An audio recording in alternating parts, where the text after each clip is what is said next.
irmãos, graças a Pai. Amém. Estamos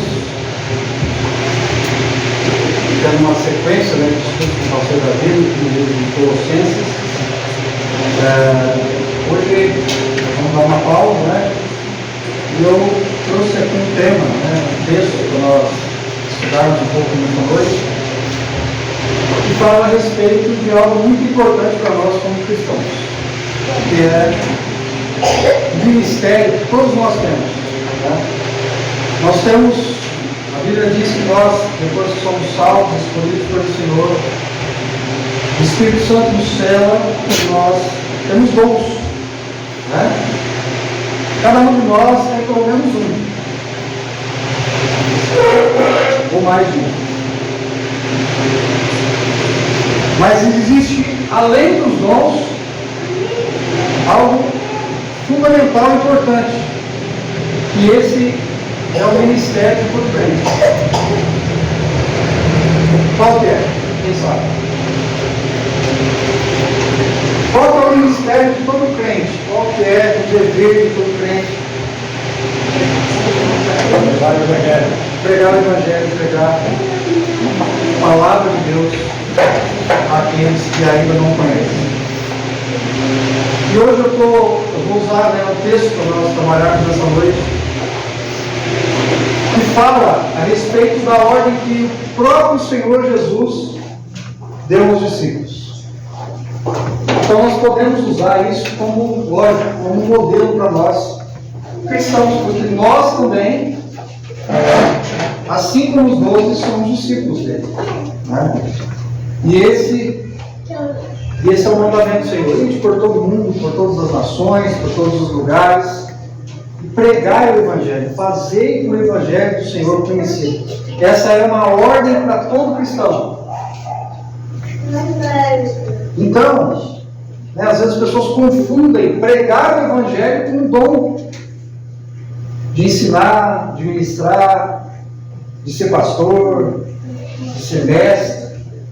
Irmãos, essa é uma característica que é atribuída a alguns, como outros dons: aquele que tem misericórdia, aquele que tem liberalidade na oferta, enfim, a Bíblia cita vários dons. Mas o ministério atribuído a cada crente é o ministério de espalhar a verdade, espalhar o Evangelho de Cristo, com o intuito de levar a salvação a todo aquele que crê nessa palavra. E hoje nós vamos usar o texto, abra comigo aí sua Bíblia, livro de Mateus, capítulo 10. Vamos começar apenas com um versículo. Mateus, capítulo 10, verso de número 28.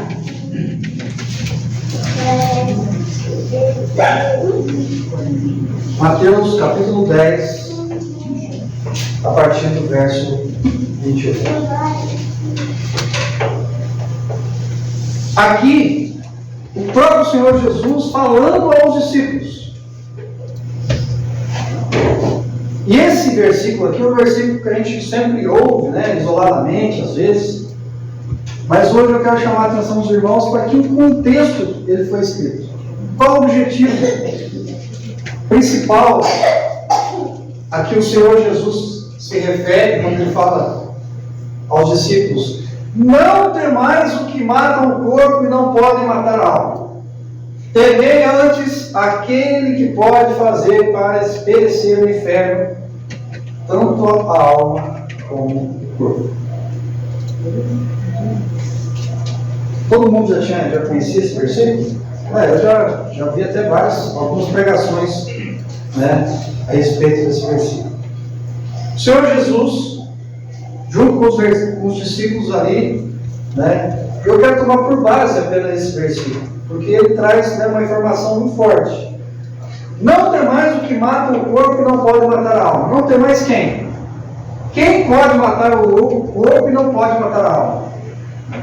Os homens. Temei antes aquele que pode fazer perecer no inferno tanto a alma quanto o corpo. Será que ele está falando de Satanás aqui? Sim ou não? Olha a dúvida cruel, hein? Não. De quem está falando? Hã? Os crentes. Quem? Deus.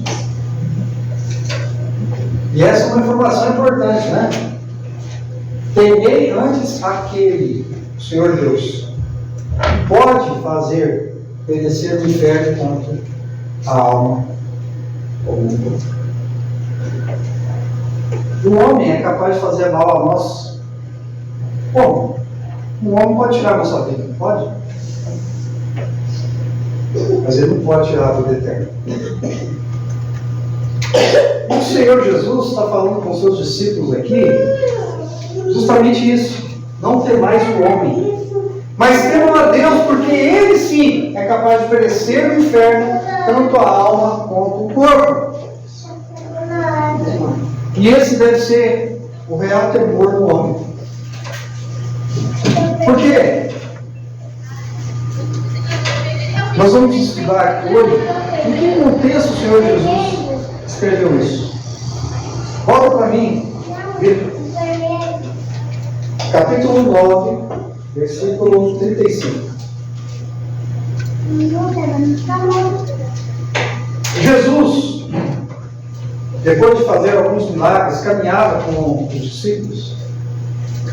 E aqui no verso 35 vai dizer o seguinte: e percorria Jesus todas as cidades e povoados, ensinando nas sinagogas, pregando o evangelho do reino e curando toda a sorte de doenças e enfermidades.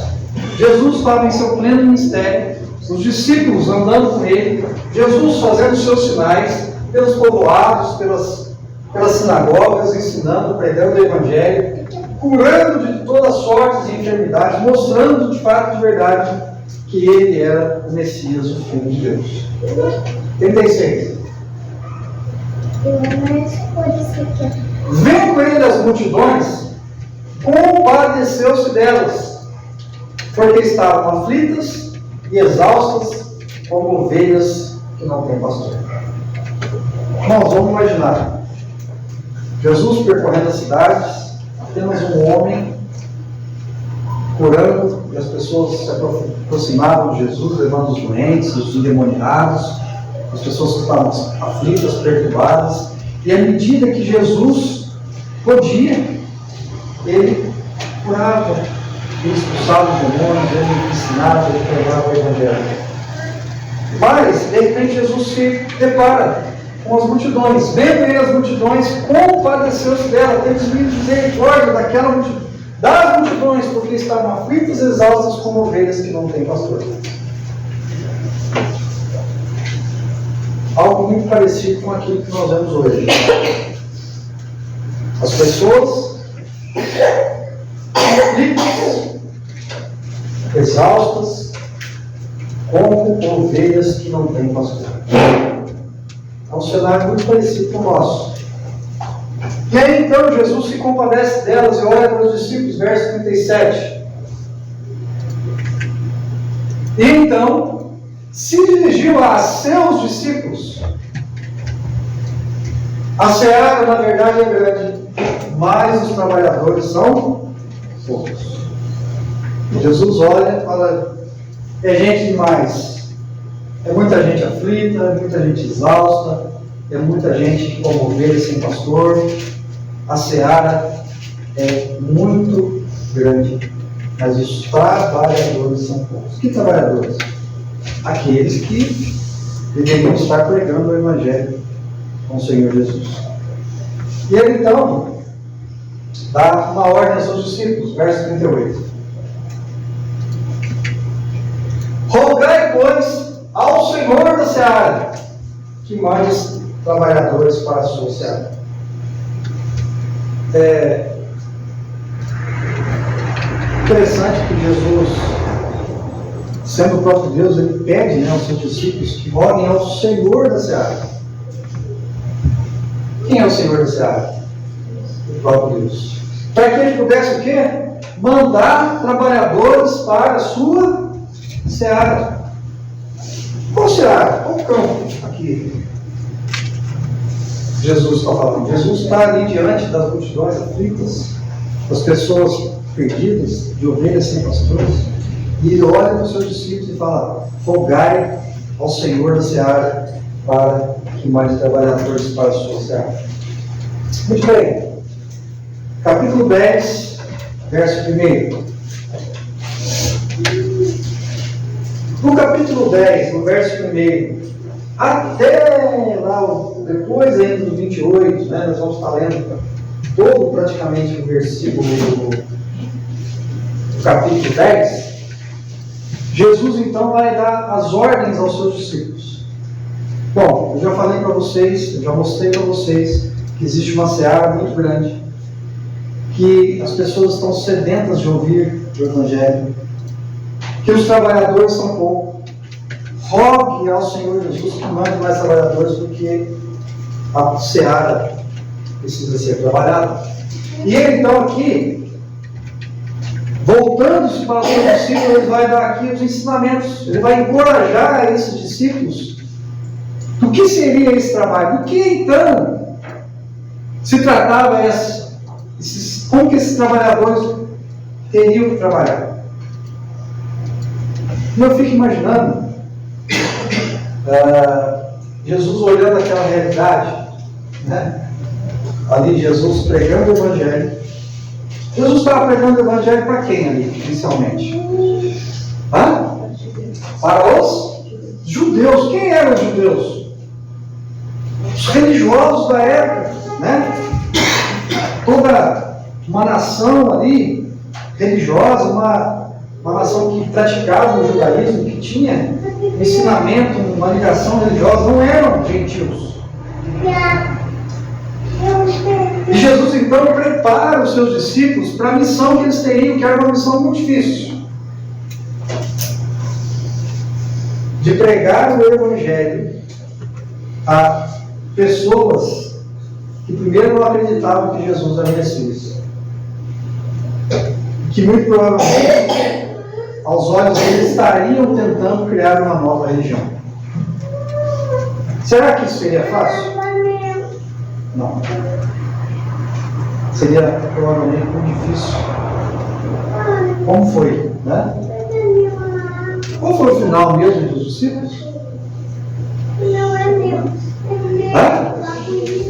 Puxa vida! Os discípulos foram mortos. Será que eles obedeceram a ordem de Jesus? Sim. E aquele versículo que nós lemos aqui inicialmente fala disso.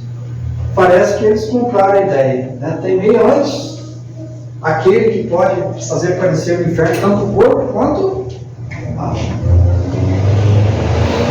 Provavelmente eles entenderam aquilo que Jesus estava falando. Muito bem, vamos seguindo. Tendo Jesus chamado seus 12 discípulos, deu-lhes autoridade sobre os espíritos imundos para os expelir e para curar toda sorte de doenças e enfermidades. Jesus então convoca os seus discípulos, chama os seus discípulos, mas mais do que encorajados, Jesus deu-lhes autoridade para que eles pudessem, no nome de Jesus, fazer o quê? Pregar o Evangelho. Gente, vamos analisar aqui o contexto. Lembra que eu acabei de falar para vocês? Eles estavam pregando para quem? Os judeus. E muita gente confunde essa autoridade aqui, dada aos discípulos, como se essa autoridade aqui fosse a mesma que o Senhor Jesus tivesse que dar para nós hoje. A palavra de Deus diz que sim, nós podemos tanto curar quanto expelir demônios. Mas a ordem aqui é específica. Por quê? Porque os discípulos eram os primeiros seguidores de Jesus. Eles precisavam de alguma forma serem notados. As pessoas precisavam entender que eles estavam diante de algo muito maior que uma religião. E Jesus sabia o quão difícil seria para eles pregar o Evangelho. Porque eles teriam que pregar o Evangelho para quem? Para os judeus, o povo mais religioso, que até hoje acha que é o único povo escolhido por Deus. Como nação eles são, mas como indivíduo não. Então, a barreira ali seria tremenda. Seria algo muito difícil. Então, Jesus prepara os discípulos, chama eles, dá autoridade para que eles, sim, no nome de Jesus, pudessem de fato, de verdade, serem notados como discípulos, como aqueles que de fato, de verdade, estavam pregando o Evangelho do Reino. Qual que é a situação atual hoje? E aí existe uma confusão muito grande no meio evangélico. Porque se você não fala em língua, se você não cura, se você não expulsa o demônio, se você não faz ali, alguns atos miraculosos, você não tem o Espírito. E a gente fica refém dessas situações. Enquanto de fato, de verdade, aquilo que Jesus queria para a igreja não eram os sinais. Era o quê? Pregar o Evangelho. O intuito aqui é pregar o Evangelho. Vamos ver, vamos acompanhar. Verso 2. Ora, ele vai citar aqui o nome dos 12. Dos apóstolos são esses: primeiro Simão, por sobrenome Pedro, André, seu irmão, Tiago, filho de Zebedeu, e João, seu irmão. 3. Filipe, Bartolomeu, Tomé, Mateus, o publicano, Tiago, filho de Alfeu e Tadeu. 4. Simão Zelote, Judas Iscariotes, que foi quem o traiu. Aqui. Chamou os outros, deu lá, deu autoridade para eles. Agora ele vai começar a conversar com os discípulos e falar como seria fácil a atividade que eles teriam que desenvolver. Verso 5. A estes 12 enviou Jesus dando as seguintes instruções.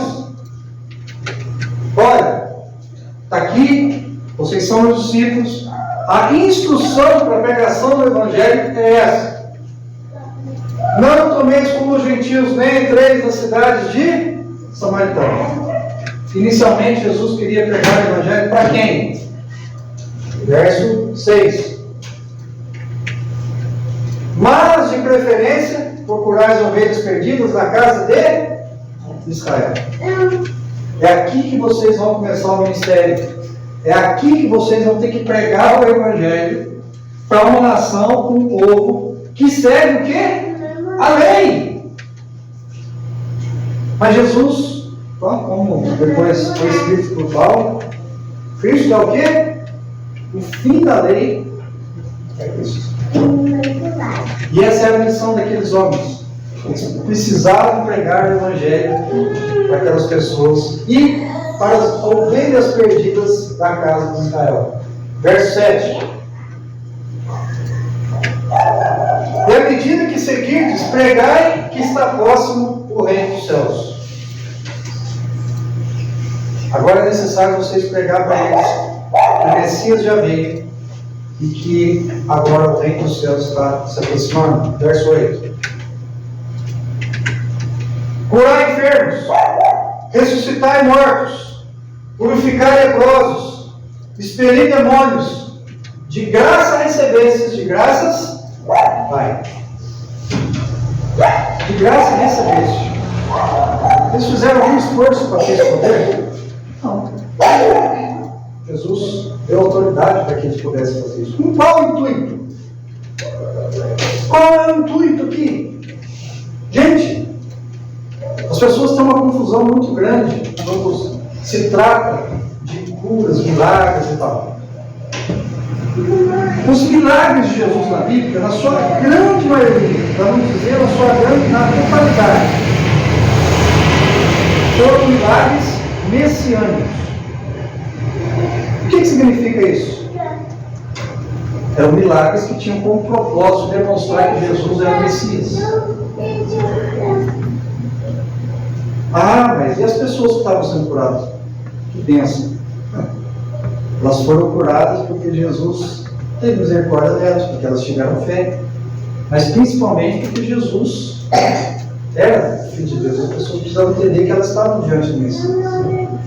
E aqui é o caso. Os seus discípulos ali foram dotados de autoridade. Jesus está aqui. Aquilo que de graça vocês receberam como dom, como autoridade, de graça também vocês vão fazer. Procurem as pessoas, aqueles que precisam, e demonstrem a autoridade e o poder que existe no nome do Filho, de Jesus. Verso 9.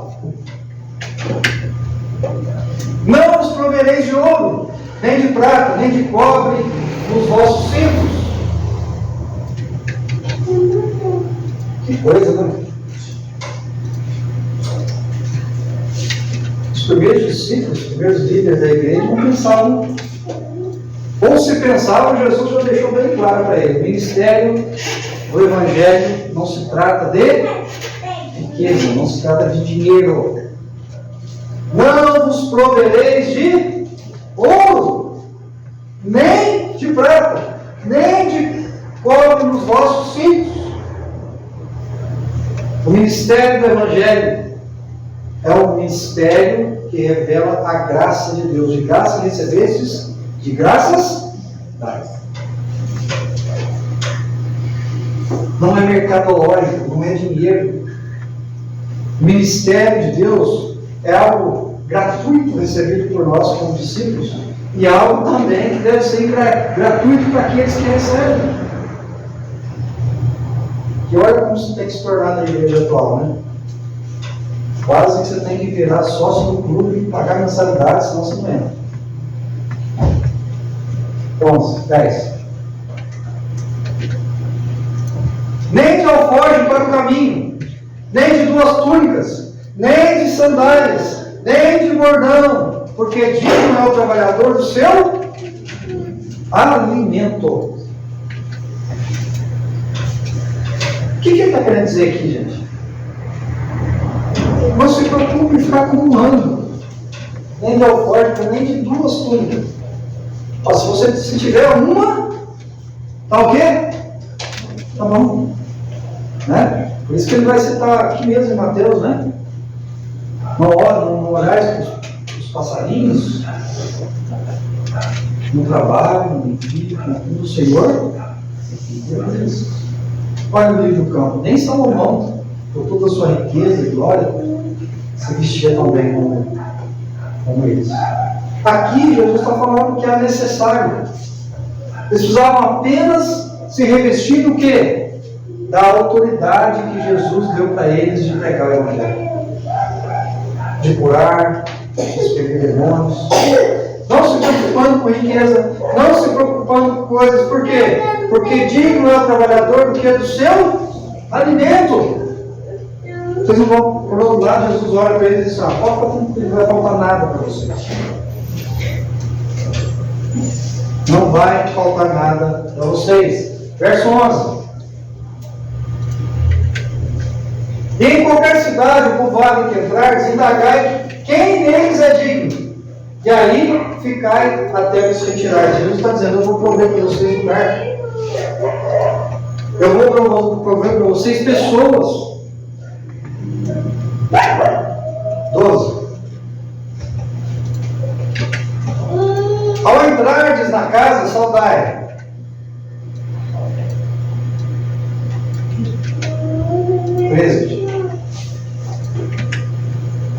Se com efeito a casa for digna, venha sobre ela a vossa paz. Se porém não for, torne para vós outros a vossa paz. Engraçado, né? Jesus, ele é sempre enfático nessa questão. O que ele quis dizer? Se a casa for digna. Será que tem gente que não é digno de receber o Evangelho? E aí? De que será que ele está falando aqui? Se com efeito a casa for digna, venha sobre ela a vossa paz. Se porém não for, torne para vós a vossa paz. Então dizer o seguinte: olha, vai ser difícil. O Evangelho, na maioria das vezes, ele não é aceito. E lá, Seria mais difícil ainda, porque as pessoas se intitularizavam religiosas já. Será que as pessoas iam ouvir de fato de verdade? Será que eles iam ser recebidos de bom gosto? Jesus já estava preparando, já está dizendo para eles, vai ser difícil. Verso 14. Se alguém não vos receber, nem ouvir as vossas palavras, ao sair daquela casa, daquela cidade, sacudi o pó dos vossos pés. Ou seja, faça a sua parte. Vai lá. Por que ele está querendo dizer? Por que ele está dizendo isso? Se alguém não vos receber, nem ouvir as vossas palavras, ao sair daquela casa, daquela cidade, significa que eles estavam onde? Eles estavam na casa. Eles estavam na cidade. Eles estavam cumprindo seu papel. Não tem problema, vai lá, faz a sua parte. Não tem problema não. Sacode o pó dos nossos pés. Mas Jesus em nenhum momento disse para eles não ir lá. Era necessário que eles fossem lá, cumprissem o seu papel, mesmo que não fosse recebido. Que eles fossem até aquele local para falar, eles tinham uma nova mensagem. 15. Vamos caminhar para a gente ir. Em verdade eu digo que menos rigor haverá para Sodoma e Gomorra no dia do juízo do que para aquela cidade. Gente, pregar o Evangelho é uma obrigação nossa. Receber o Evangelho é problema de quem não quis ou quis. No caso aqui, Jesus está sendo muito duro com eles. Jesus está dizendo, vai lá, prega o Evangelho, faça parte de vocês. Saiu de lá, não ouviu? Tira o pó do pé. Mas uma coisa eu digo para vocês: menos rigor houve em Sodoma e Gomorra. O que aconteceu lá em Sodoma e Gomorra, gente? Chuva de enxofre, foi queimado. Menos rigor haverá para Sodoma e Gomorra no dia do juízo do que para aquela cidade.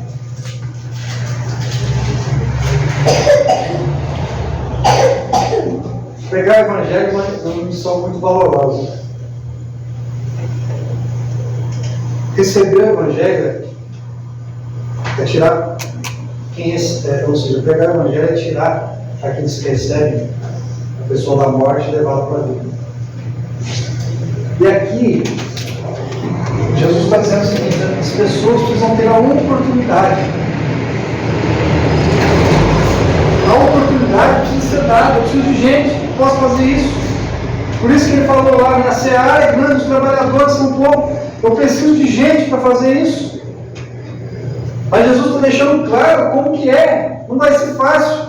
Nem todo mundo vai bater palma, aplaudir, achar bonitinho. Nossa, como você fala bem de Jesus, que coisa linda. Não. Jesus já está preparando ele de como seria. Verso 16. Eis que eu vos envio como que? Ovelhas para o meio de lobos. Sede importante, portanto, prudentes como as serpentes e simples como as.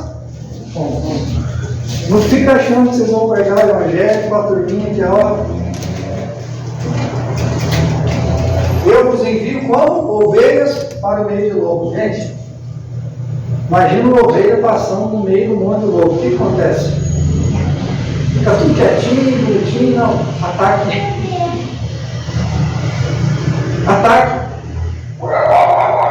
Portanto, sempre portanto o quê? Prudentes como as serpentes. O que a serpente faz? Ela vigia todo momento.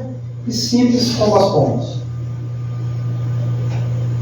Vocês precisam se cuidar, porque vocês estão indo no meio muito difícil. E é verdade. Mudou alguma coisa?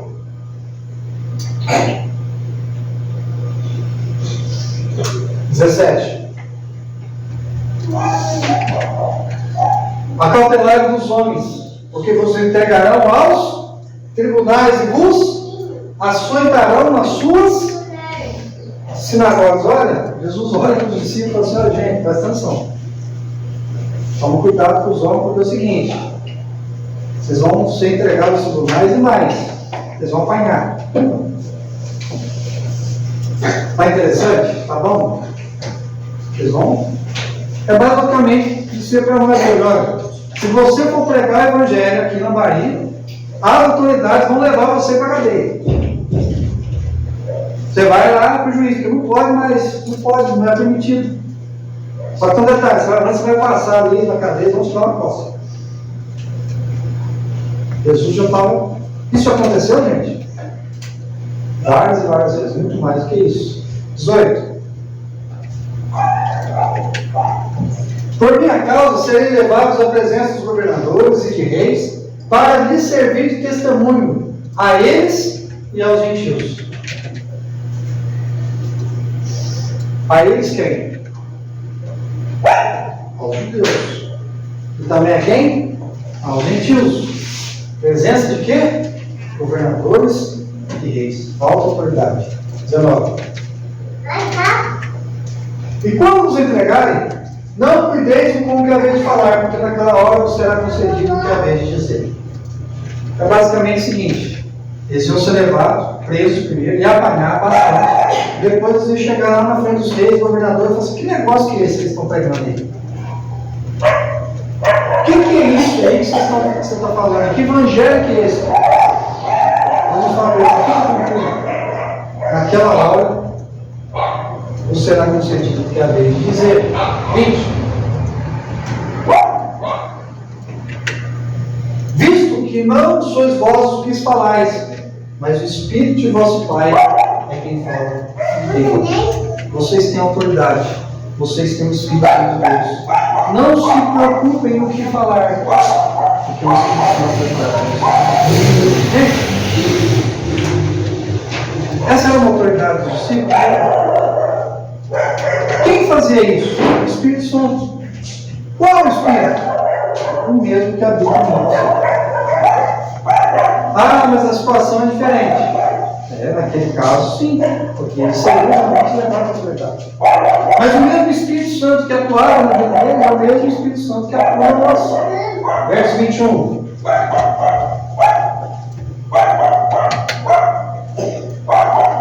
Aqui agora ele começa a falar de um outro aspecto.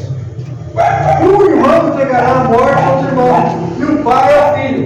Filhos haverá que se levantarão contra os progenitores e os matarão. Parece que aqui está falando de outro assunto. Mas será que ele está falando de outro assunto? Do que ele está falando aqui? Olha só: o irmão entregará a morte ao irmão, o pai ao filho, filhos haverá que se levantarão contra os progenitores e os matarão. Por que ele está falando isso aqui? Porque as pessoas que forem convencidas pelo Evangelho, naquele caso, naquele momento, elas vão encontrar o quê?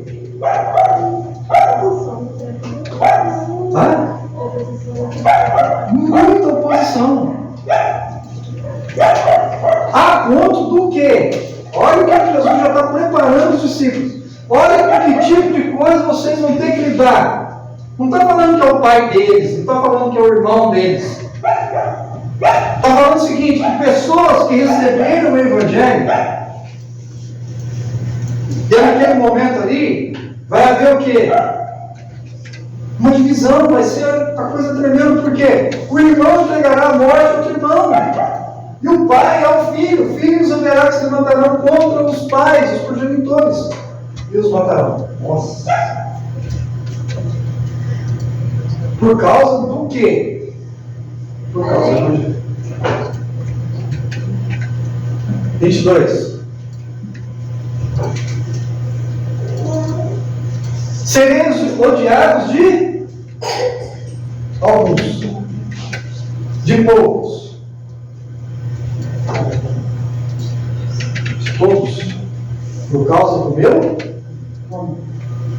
Aquele, porém, que perseverar até o fim, será? Gente, que missão fácil. Vocês vão apanhar, vocês vão ir lá.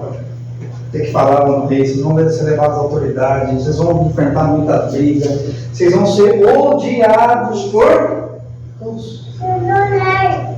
Só que aquele que perseverar até o fim será salvo. Vamos caminhar, senão a gente termina. 23. Quando, porém, nos perseguirem numa cidade, coisa simples, for perseguido para fora para outra. Porque em verdade nos digo que não acabarei de percorrer a cidade de Israel até que venha o filho do homem. Ou seja, vocês vão ter que andar muito. Então, se vocês começarem a pregar o Evangelho, se vocês começarem a ser perseguidos pelas pessoas, o que vai acontecer? Vocês vão ser perseguidos, vocês vão ter que fugir para outra cidade.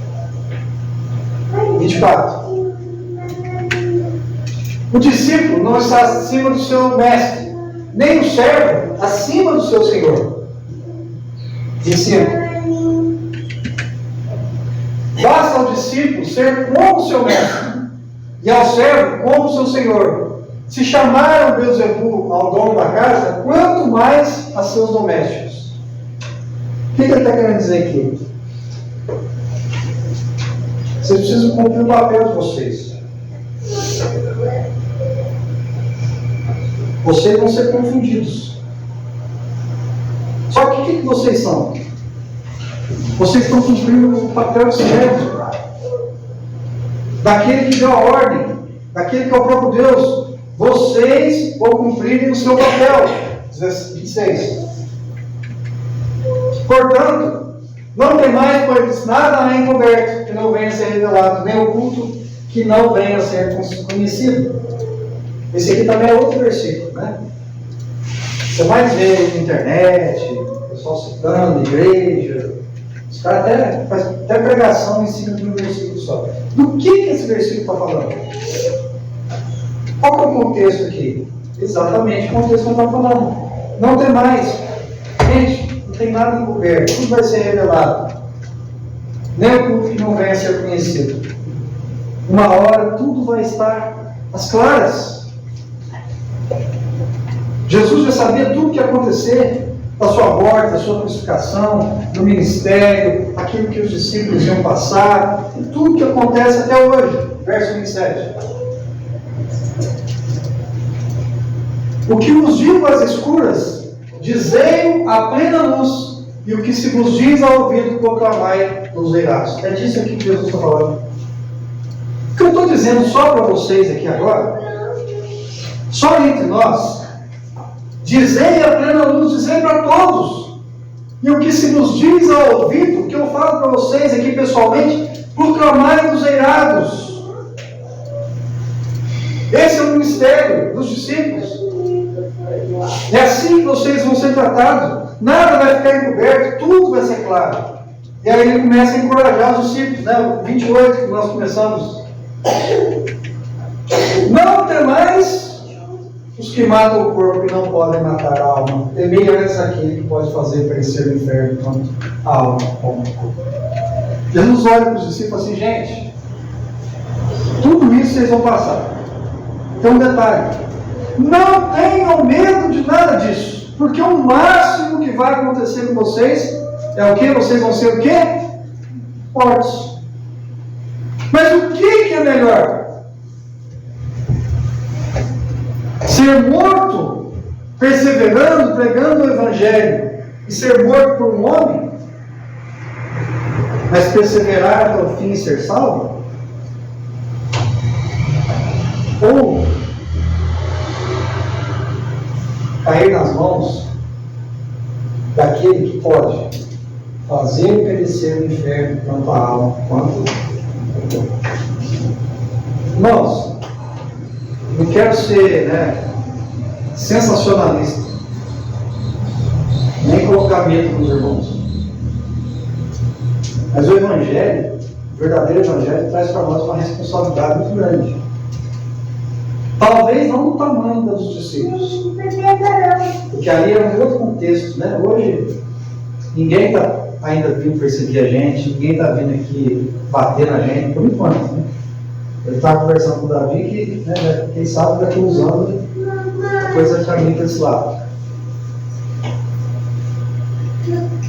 Mas o chamado é o mesmo. A circunstância era outra. Mas o chamado é o mesmo. Para eles, Jesus estava preparando de uma forma muito difícil, porque realmente foi isso que aconteceu com eles. Como eu falei para vocês, eles obedeceram. Por quê? O que aconteceu com todos os discípulos praticamente? Só João, né? Não. Só João não foi morto. E o Judas que suicidou, né? O resto, como que foi? Todos eles foram mortos. Agora, eles não podem reclamar, porque Jesus já tinha falado para eles que essa era a receita. Mas o que eles entenderam? Que se tratava de algo muito sério. Jesus estava chamando eles para um ministério muito profundo. Eles não iam ser os únicos discípulos, mas eles eram os primeiros discípulos. Por isso que os discípulos são o quê? A coluna da igreja, irmãos. A coluna, a base. O que significa a base? É onde tudo começa. E eles são o quê? Referência sim para nós. Referência. Uma referência não significa que sempre tem que ser igual. Aliás, é um grande problema das pessoas lerem muito biografia. Você sabe o que é biografia, né? Biografia é quando as pessoas leem livros, né, de Lutero, Calvino, aquele que ele estava falando hoje lá, como chama? Tyndale, John Watts lá, enfim. Que às vezes a pessoa fica frustrada. Porque ele acha que o mesmo ministério que Deus que atuou na vida de alguns tem que atuar na vida dele. Mesmo dons que tal pessoa tem, ele também tem que ter. Ah, mas os sobrenaturais de Deus não acontecem comigo, não acontece comigo. Meu amigo, cada um de nós tem um dom. Mas todos nós temos o mesmo ministério, que é pregar o evangelho. E eu não tenho que achar porque fulano faz isso, aconteceu isso, fulano tem isso, eu também tenho que ter. E essa é uma grande frustração que tem no mundo evangélico, vocês sabiam? As igrejas prometem um monte de coisa para as pessoas, dons espirituais, e isso e aquilo, e o cara vai lá e não acontece nada daquilo, ele se frustra e some.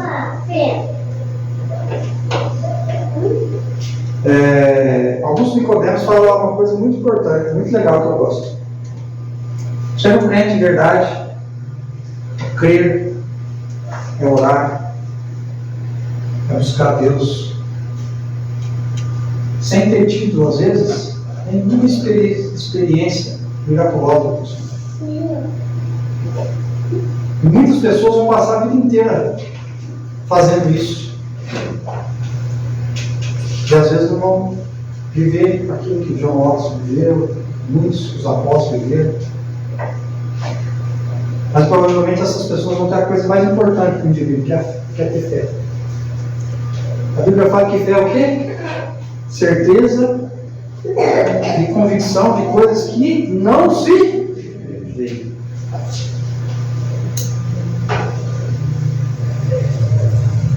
Fé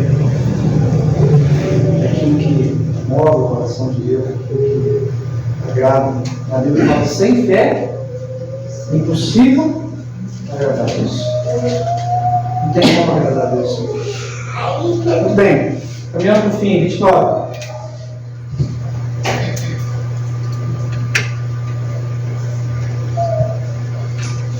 Jesus começa a animar eles um pouquinho. Não se vendem 2 pardais por um aço, e nenhum deles cairá em terra sem consentimento do vosso Pai. Jesus está dando um exemplo aqui. Um aço era 16 avos de um denário. O que é um denário? Um denário, um dia de serviço de um trabalhador. Um aço é 16 avos, quer dizer, se um dia do trabalhador é R$100, seria R$5 praticamente, 5, 7 reais. 16 vezes menos. 16 vezes menos, exatamente. Não se vendem 2 pardais por um aço, e nenhum deles cairá em terra sem o consentimento do meu Pai, quer dizer, barato. 2 pardalzinhos por 5 contos. 30. E quanto a vós outros? Até os cabelos todos da cabeça estão. Olha a importância que vocês têm para Deus.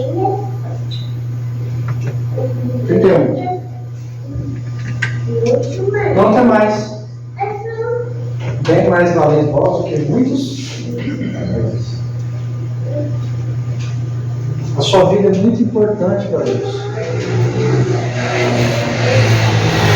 Jesus não conhece só o seu ministério que você pode fazer, mas Ele conhece cada fio de cabelo na sua cabeça. Não tenha medo. Jesus está encorajando os discípulos. O que Ele falou lá atrás, lá no 29? Coloca aí para mim de novo, 29. Nenhum deles cairá em terra sem o quê? O consentimento de vosso Pai. Nem o pardalzinho lá, que vale nada, vai cair em terra sem o quê? O consentimento de Deus. Muito mais a minha, a sua vida, que Jesus conhece cada fio de cabelo meu e seu, que isso vale muito mais do que pardais. Para que medo? Não tenha medo dos homens, não tem mais o que pode matar do que o corpo. Antes, aquele que pode fazer crescer o inferno, tanto o corpo quanto a alma. Para concluir, verso 32. Portanto, todo aquele que me confessar diante dos homens, também eu confessarei diante de meu Pai que está nos céus. O que é confessar Jesus? É apenas confessar, eu creio em Jesus, não. É algo mais profundo. Confessar tem a ver com confissão, tem a ver com aquilo que não é só da boca para fora. Aquilo que de fato, de verdade, é confessado. Né? Vou fazer uma analogia aqui. O cara vai confessar com o padre, está lá contando tudo. Assim, né? Às vezes me engana um pouco. Mas tem esse sentido, né? Que é você expor tudo internamente. E aquilo que Jesus está falando, aquele que confessa Jesus, aquele que confessar Jesus como Senhor, também confessarei diante de meu Pai que está nos céus. 33. Mas aquele que me negar diante dos homens, também eu negarei diante de meu Pai que está no céu. O que ele está querendo dizer aqui? É necessário uma confissão pública diante dos homens. Ou seja, crente não é aquele que diz que é crente, mas fica escondido quando necessário. Não é aquele que diz que confessa Jesus, que segue Jesus, mas na primeira oportunidade, ou na única que ele tem de falar de Jesus ou pregar o Evangelho, o que ele faz? Esconde. Vem do morto. O morto está gelado, né? A ideia é que Jesus está falando com os discípulos nesse sentido. Aquele que me negar diante dos homens, aquele que não expor a sua fé, a ponto de ser o quê? Qual que era o preço que eles poderiam pagar? A morte. E a gente às vezes não confessa Jesus com medo, com vergonha.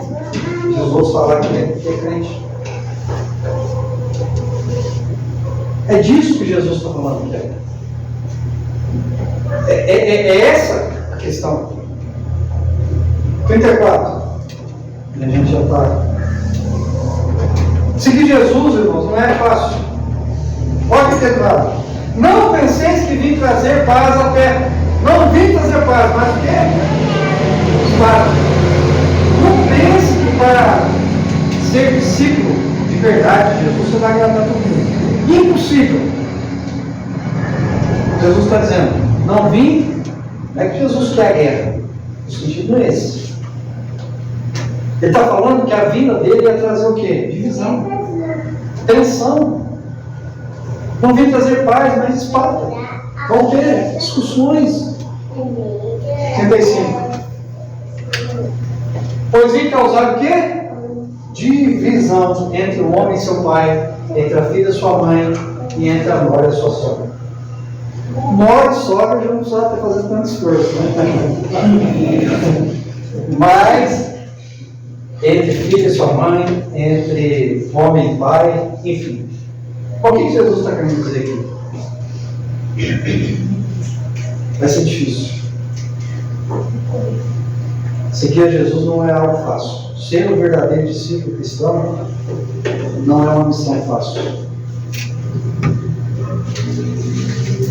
Às vezes as pessoas falam, Jesus que veio para não causar divisão.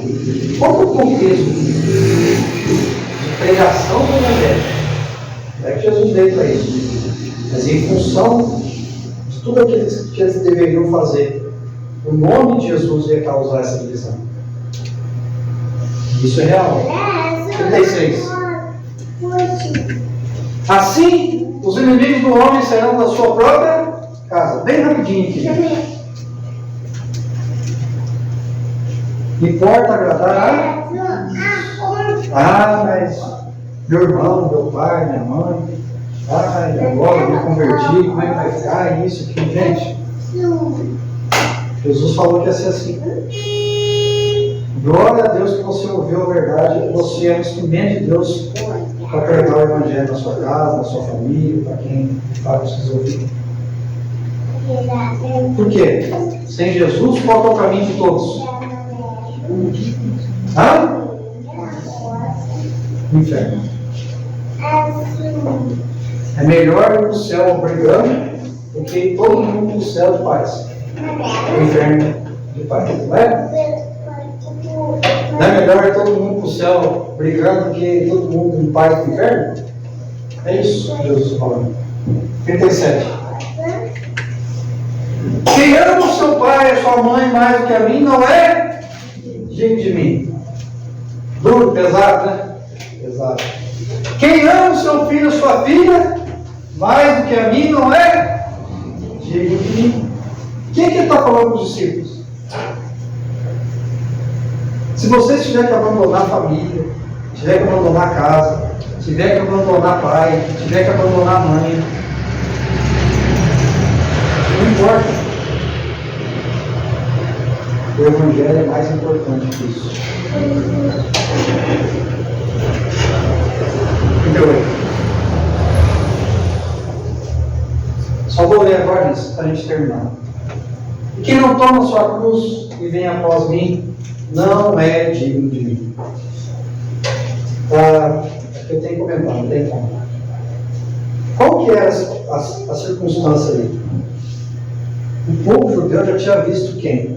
Quer dizer, o povo judeu já tinha visto o quê? O povo judeu já tinha sido crucificado, condenado por quem? Pelos romanos. Eu estava falando hoje sobre isso. Jesus está falando que pregar o Evangelho ali ia ser exatamente isso. Relembrar tudo que os próprios judeus passaram lá atrás. Eles foram crucificados muitas vezes pela Igreja Católica, Apostólica Romana, perseguidos, que a gente chama de Inquisição. Quem não aceitava a doutrina católica foram mortos. Na sua maioria, os judeus. Aqueles que agora estavam recebendo o quê? O verdadeiro Evangelho. E quem não toma a sua cruz e vem a mim não é digno de mim. É isso mesmo. É difícil. Mercado. 39. Quem acha a sua vida, perderá. Quem todavia perde a vida por minha causa, Jesus está falando para os discípulos, pode fazer que vale a pena. Quem acha que está perdendo a vida pregando o Evangelho, não está não. Embora vocês estejam perdendo, a comodidade de vocês, o que era seria uma vida normal, quem acha a sua vida perderá. Quem acha Cristo tem que perder a vida nesse mundo. Essa é a proposta. Quem conhece Jesus não pode viver como um mundo vive, não é isso que ele fala? Quem todavia perde a vida por minha causa, acha lá. Acha lá quando? Vai ter que experimentar hoje. 40. Quem nos recebe a mim. E aí, agora aqui já não trata mais os discípulos, está falando de quem ouve a palavra. Quem nos recebe a mim, me recebe. E quem me recebe, recebe aquele que me enviou. Esse é o presente. Quem recebe vocês, quem recebe a palavra, quem recebe a pregação, quem recebe de fato, de verdade, recebe quem? Aquele que me enviou, recebe Deus. 41. Quem recebe um profeta no caráter de profeta, receberá o galardão de profeta. Quem recebe o justo no caráter de justo, receberá o galardão de justo. A parte de vocês é pregar. A minha parte é enviar o Espírito Santo. E o galardão que é digno daquele que recebe a palavra. 42. E quem der a beber, ainda que seja um copo de água fria, a um desses pequeninos, por este ser meu discípulo, em verdade vos digo que de modo algum perderá o seu nome. É bênção para quem prega, é bênção para quem recebe. E Jesus, no capítulo 11, verso 1, que é o último versículo, depois de ter falado tudo isso para os discípulos, o que ele faz? Ora, tendo acabado Jesus de dar essas instruções aos seus 12 discípulos, partiu dali a ensinar e a pregar na cidade deles. Vem cá que eu vou dar mais uma aulinha para vocês. Me acompanhe para ver como é que funciona. Daqui para frente vocês vão ser meus discípulos. Gente, para concluir, nós somos uma igreja, relativamente pequena. Mas nós precisamos carregar a essência de uma verdadeira igreja. E a essência de uma verdadeira igreja não é sinais. A essência de uma verdadeira igreja não é milagres. A essência de uma verdadeira igreja não é show. A essência de uma verdadeira não é um pastor que fala bonito. A essência de uma verdadeira igreja não é um prédio enorme, grande, gigante. A essência de uma verdadeira igreja é comunicar o Evangelho para aqueles que ainda não conhecem a palavra de Deus. O que é uma igreja? É um líder pregando? Não, gente. Isso é culto. O líder à frente da igreja pregando é um culto. A essência da igreja é a pregação o quê? De cada indivíduo diária. Isso é igreja. Pregação do pastor é culto. Ou é algo? A essência de uma igreja verdadeira é o quê? Uma vida que prega o Evangelho. Nós vemos esse texto aqui usando como base os discípulos. Gente, olha como foi difícil para aqueles homens. Jesus não chegou para eles e falou assim: vai ser assim. Porque Jesus não engana ninguém. Né? Ele já deu a dica de tudo que ia acontecer para eles. Como eles se comportaram? E aí eu fiquei pensando, Deus é tão perfeito que na hora de escolher os discípulos, Ele já sabia que eles iam obedecer. Que Ele conhecia o coração deles.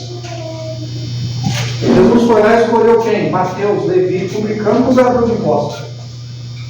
Aos olhos da sociedade, aquele homem era um homem perdido. Cobrador de impostos, odiado pela sociedade. Aos olhos de Jesus, ele era o pregador do Evangelho. Por isso que a gente tem que pregar o Evangelho para todos, sem distinção. Porque às vezes a gente vê a pessoa, mas só Deus conhece o coração. E a nossa obrigação é pregar o Evangelho. Quero terminar dizendo o seguinte: é tempo da gente se encorajar. Né? Começar um novo ano, buscar de fato de verdade ser os pregadores cristãos, discípulos Jesus não nos chamou para fazer parte de uma igreja, de uma aglomeração de pessoas, ou que a gente chama e vê muitas vezes um clube, que tem se tornado a igreja muitas vezes. Mas de um povo que entendeu o Evangelho, entendeu o que é seguir a Cristo, e que tem vontade de comunicar isso para as pessoas que estão perdidas. A seara do Senhor é grande, mas os trabalhadores são poucos. Pode o Senhor da seara muito mais trabalhadores. Amém? Vamos lá? Ricardo, tá ali, Ricardo? Ali? Vai passar ali, Ricardo. Eu vou pagar para ele e ele não perde a proteção, né? Estava meio de breve, né? Na verdade, eles não tiveram discernimento espiritual, mas eles eram tementes, tanto que quando Jesus falava, ardia o coração deles. Então tá, então aí perguntar sobre o Tomé, né? Que precisou ver. Mas pergunta. Não teve nível, né? Os mais bem-aventurados são aqueles que não veem Cristo. Mas nem todos são iguais, né? Que eu falei? Tomé precisou ver, os outros não viram.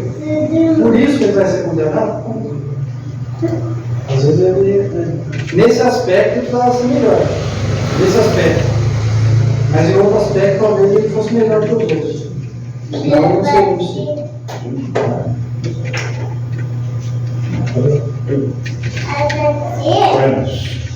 Senhor, queremos agradecer pela semente do Evangelho que atingiu os nossos corações. Grato, Senhor, pela grande obra que o Senhor já tem realizado em nossas vidas e vai completar. Que possamos, Senhor, ter fé que o Senhor irá nos capacitar a viver conforme a Tua vontade. A Tua vontade é boa, perfeita e agradável, mas para aqueles que Te amam, para aqueles que creem, para aqueles que são conduzidos por Ti. Apesar das aflições, apesar das lutas, e até mesmo de perigos e morte. Grato, Senhor, exaltamos o Teu nome, porque como aqueles apóstolos tiveram a perseverança de perseverar até a morte, que possamos ter a mesma dedicação e a intenção de serviço a qualquer custo. Gratos pelo privilégio de servir, gratos, Senhor, porque fomos comprados por preço do sangue de Jesus, que possamos viver a esperança viva e eterna da vida que o Senhor nos dá, que é completa, abundante, tem refrigério da Tua parte. Assim nós oramos, em nome de Jesus. Amém. E que o amor de Deus, o Pai, amor demonstrado na entrega de Seu Filho, o Senhor Jesus, que tem a cada dia derramado superabundante graça sobre as nossas vidas, e tem se feito presente em nós, na pessoa de Deus e do Espírito Santo, a nos consolar, a nos ensinar e nos guardar até o dia do nosso encontro. Que assim seja com a Tua igreja hoje e sempre. Amém.